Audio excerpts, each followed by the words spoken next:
Di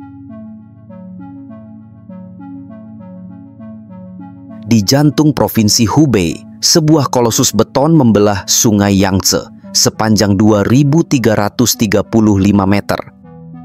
Ini adalah bendungan Tiga Ngarai, struktur beton terbesar di planet ini yang menahan 39 triliun kilogram air. Konstruksinya dimulai pada tahun 1994, sebuah perjalanan panjang yang melibatkan 40.000 pekerja yang tanpa lelah menuangkan 28 juta meter kubik beton dan 510.000 ton baja. Jumlah beton yang digunakan cukup untuk membangun 22 piramida Giza, sementara baja yang dicor bisa membangun 63 menara Eiffel.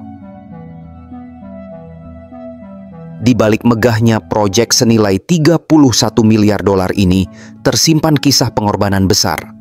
Untuk memberi ruang bagi bendungan dan waduk raksasa di belakangnya, terkubur 13 kota kuno, 1.300 desa, dan 1.600 situs arkeologi. 1,24 juta penduduk dipaksa relokasi, pemindahan manusia terbesar oleh proyek tunggal dalam sejarah. Di Kabupaten Fengjie, batu nisan leluhur dari dinasti Ming kini berada 120 meter di bawah air.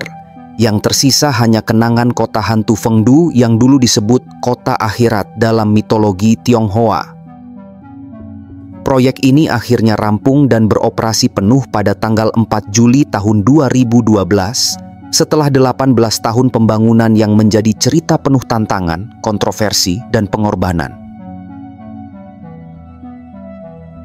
Bendungan Tiga Ngarai menjadi jantung dari pembangkit listrik tenaga air terbesar di dunia dengan 34 generator raksasa dan 32 diantaranya berkapasitas 700 megawatt. Total outputnya mencapai 22.500 megawatt, cukup untuk memberi daya pada puluhan kota. Pada tahun 2018, bendungan ini menghasilkan 101,6 miliar kilowatt jam listrik yang cukup untuk menerangi lebih dari 60 juta rumah selama setahun penuh. Menariknya, tidak semua generator di bendungan ini tampak di permukaan.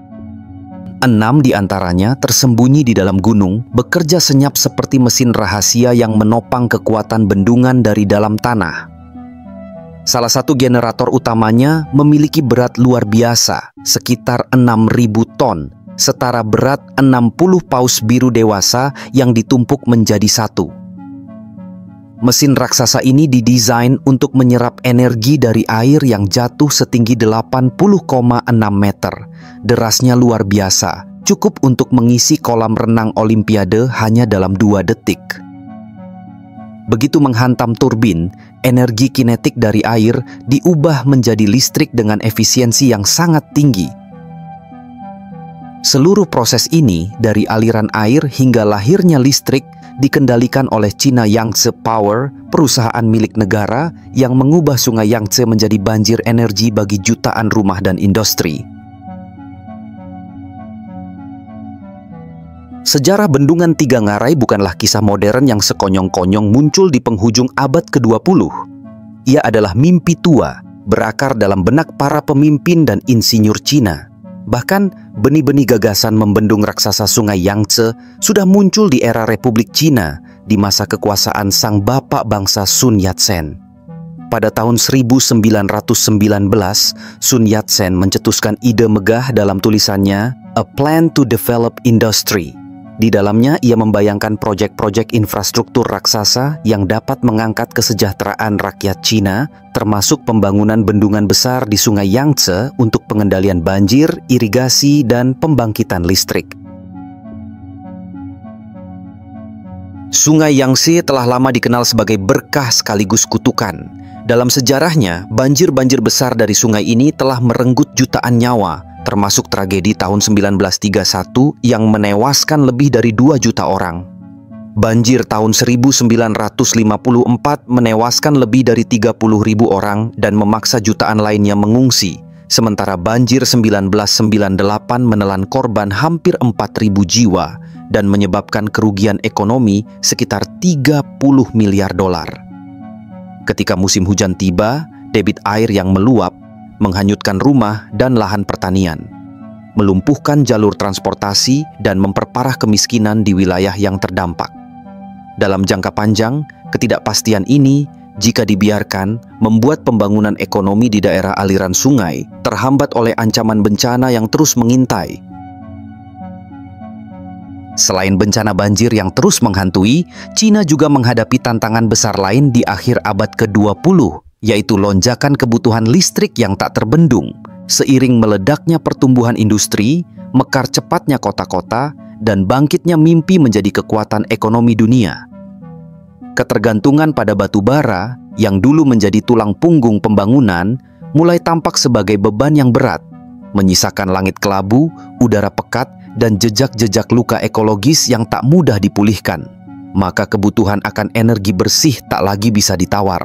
Dibutuhkan sumber daya yang tak hanya kuat, tapi juga berkelanjutan. Energi yang mampu menyalakan pabrik-pabrik dan rumah-rumah tanpa memadamkan harapan akan masa depan yang lebih hijau. Selain kebutuhan akan listrik, ada pula kebutuhan mendalam untuk menjahit kembali peta negeri yang terbelah oleh gunung dan sungai. Wilayah pedalaman yang kaya akan sumber daya masih terisolasi, jauh dari denyut ekonomi pesisir timur yang sibuk mengekspor barang ke seluruh dunia.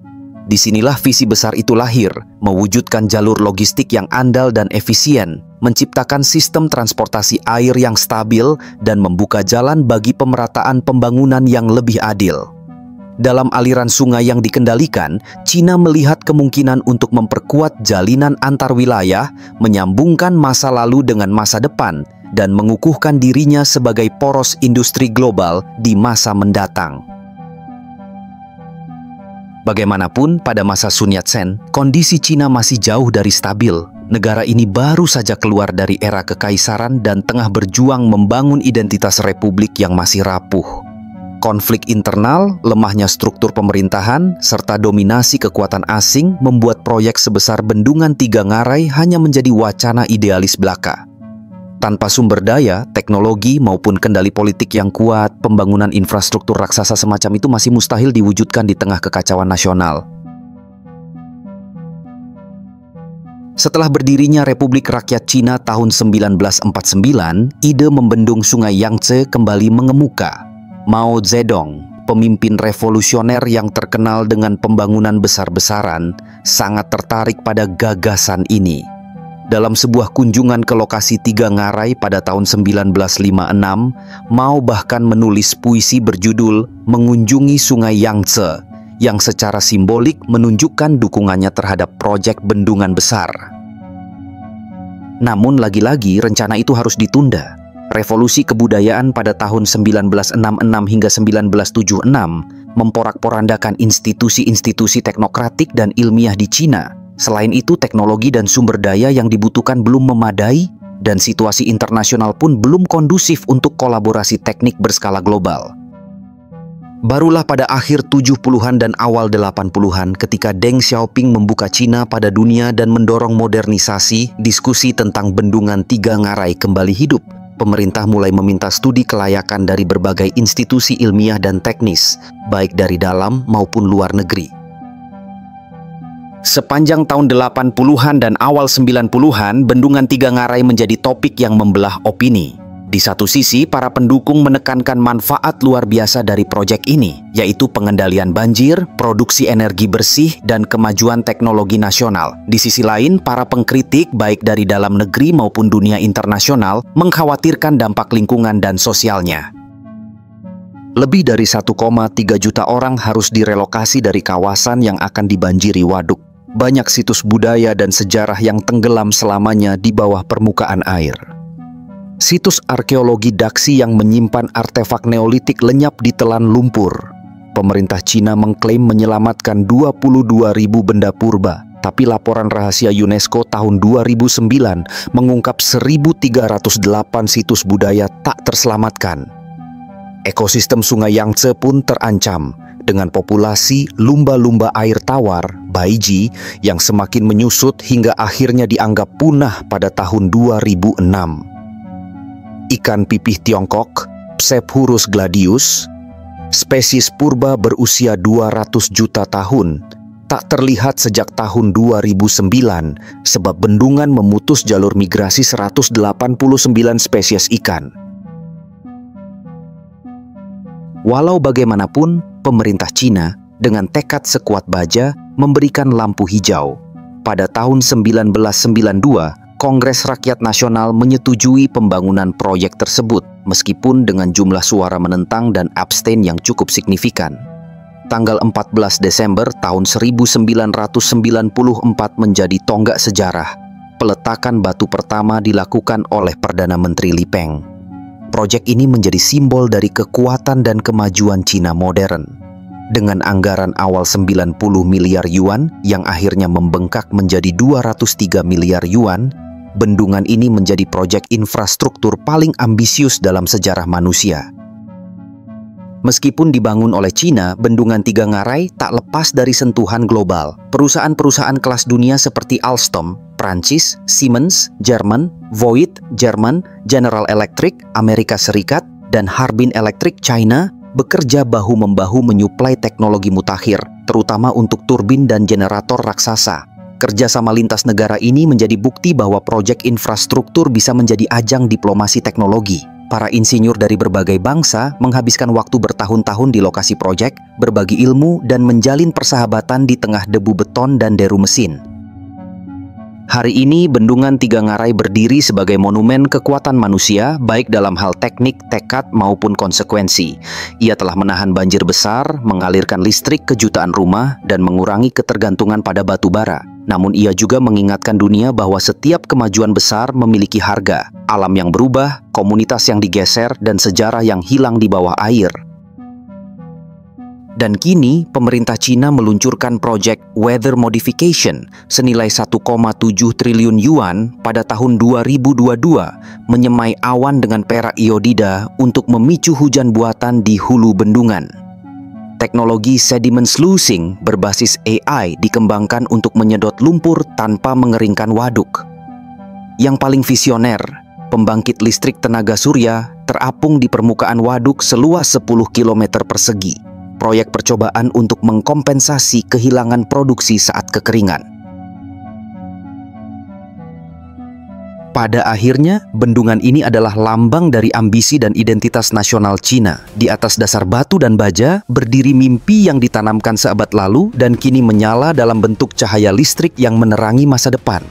Ia mencegah banjir tapi menciptakan pengungsi, menghasilkan energi bersih tapi memusnahkan spesies, membuka jalur pelayaran tapi mengubur sejarah. Seperti kata filsuf Cina, Lao Tzu, air yang lembut menaklukkan yang keras.